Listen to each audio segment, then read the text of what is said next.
Halo semuanya, Maida Risti, novel Bos Tampan yang Mati Rasa, part 143. Selamat mendengarkan. 3, 2, 1.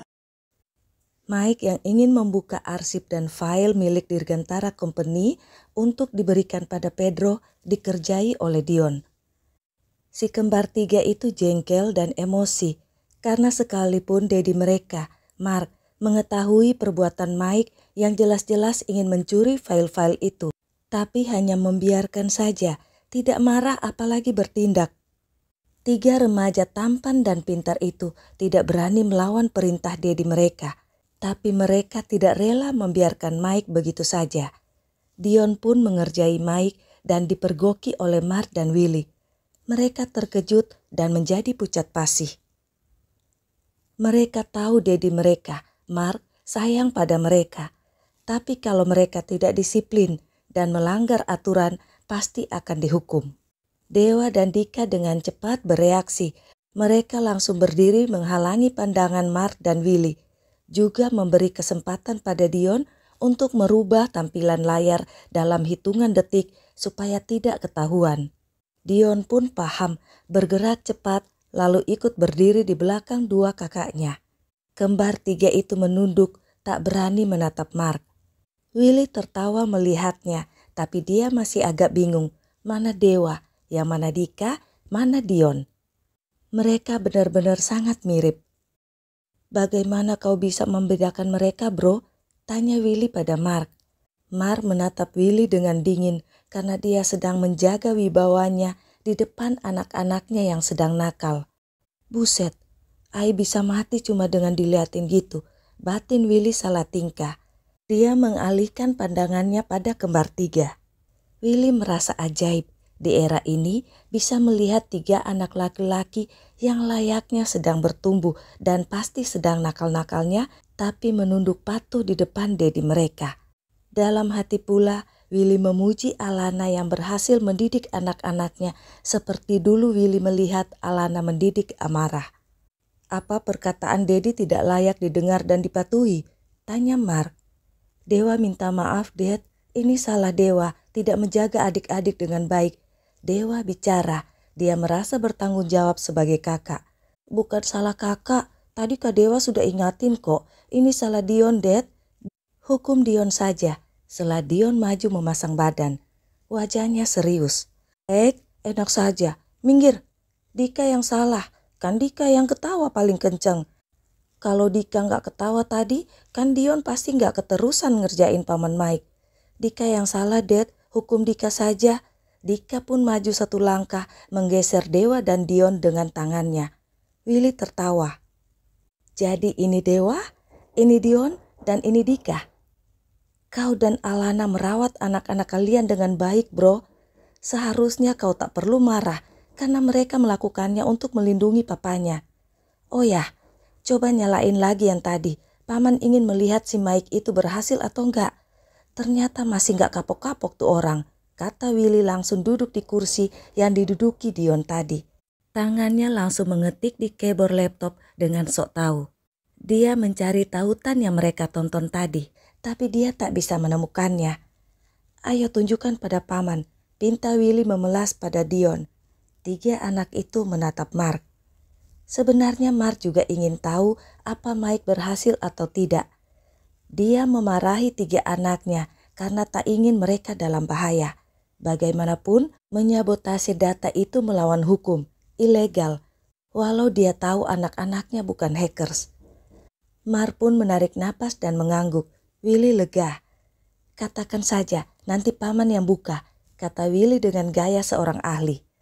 Dion menyebutkan kode untuk membuka laptopnya, tapi tetap saja Willy tak bisa membukanya sekalipun dia sudah coba berkali-kali. Akhirnya Willy menyerah, memberi isyarat dengan mata pada Dion, tapi dia tak bergeser dari tempat duduknya. Dion membungkuk di samping Willy dan mengetik kode yang disebutnya tadi. Tautan yang dimaksud pun terbuka. Willy ternganga melotot. Kau mengakali paman ya? Kata Willy. Akali apa paman? Kode yang sama kan? Semua yang di sini juga lihat, gak ada akal-akalan kok, kata Dion cuek Padahal ada trik yang hanya Dion yang tahu. Pada angka terakhir di kode itu, tombolnya harus ditekan lebih kuat sampai tautan klik baru dilepas. Kalau ditekan normal seperti angka dan huruf lain, takkan berhasil. Trik itu ada pada angka terakhir supaya tidak terlihat peralihan jari-jari saat mengetik kode itu. Karena itu angka terakhir, jadi tak ada yang perhatikan kalau jari Dion agak lama di tombol itu. Dion menyembunyikan senyum isengnya. Willy masih bingung dan penasaran, tapi semua ingin melihat apa Mike sudah berhasil atau tidak. Karena saat Dion mematikan laptopnya tadi, otomatis pergerakan acak di monitor Mike pun berhenti. Mike bisa dengan mudah menemukan apa yang dia cari. Mereka pun serius melihat monitor di mana Mike memasukkan sesuatu di laptopnya. Paman akan mengcopy filenya, seru Dika. Dia bukan pamanmu, tak ada pamanmu yang jahat seperti dia. Seperti ini nih, baru pantas jadi pamanmu, kata Willy pada Dika sambil menunjuk dadanya sendiri. Maksud Willy, dia adalah orang yang baik yang pantas dipanggil paman. Dika memutar bola matanya mengusili Willy lagi. Tahan dia, kata Mar sambil menelpon. Di layar terlihat Mike menerima telepon. Ternyata Mar menelpon Mike. Kata orang kantor kau ada di sana dan masuk ke ruanganku, kata Mar sambil berjalan keluar dari kamar Dika. Sementara Willy menekan beberapa tuts. Paman ngapain? Tanya Dewa. Pamanmu ini akan menghentikan orang jahat itu, kata Willy sambil menekan-nekan keyboard di laptop itu. Cara itu kelamaan paman, sini Dion tunjukin, kata Dion dan jari-jarinya langsung beraksi dengan lincah. Klik, beres, kata Dion. Beres? Itu untuk apa tadi? Kalian, jangan suka meremehkan paman begitu, tak baik. Willy agak sensi. Gak meremehkan paman, tapi harus cepat, karena di sana itu kopiannya jalan terus. Keburu dia selesai, habislah Dedi, ujar Dion membela diri. Jadi sekarang di sana sudah berhenti kopiannya, tanya Willy uring-uringan. Dia menatap layar melihat Mike masih menerima telepon. On proses paman, tadi itu mengacak yang dikopi sekalian menghentikan dalam beberapa detik ke depan. Tapi kita kan, maksudnya Dedi butuh bukti. Jadi ini nih, paman lihat tulisan merah dan bulatan merah kecil yang kedap-kedip kan? Recording. Lagi merekam, makanya butuh lebih lama waktunya. Jelas Dion. Merekam? Rekam apa? Tanya Willy bego. Merekam paman Mike lah yang lagi mencuri. Bukti paman, itu bukti. Selah Dika yang benar-benar meremehkan. Willy menatap layar dengan mulut melongo dan ternganga. Takjub pada Dion, tak sempat tersinggung lagi pada Dika. Dulu dia menyewa tutor ahli IT yang mahal untuk mengajarinya, tapi dia bahkan tak bisa membuka kode. Anak pintar, siapa yang mengajarimu? Mamimu?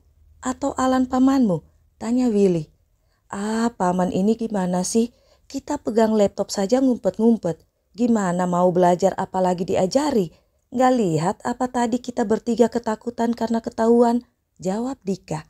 Willy merasa sesak napas. Jadi anak-anak ini belajar sendiri dan sembunyi-sembunyi pula. Belajar sendiri dan sembunyi-sembunyi udah seahli ini. Gimana kalau mereka dilatih dan terlatih?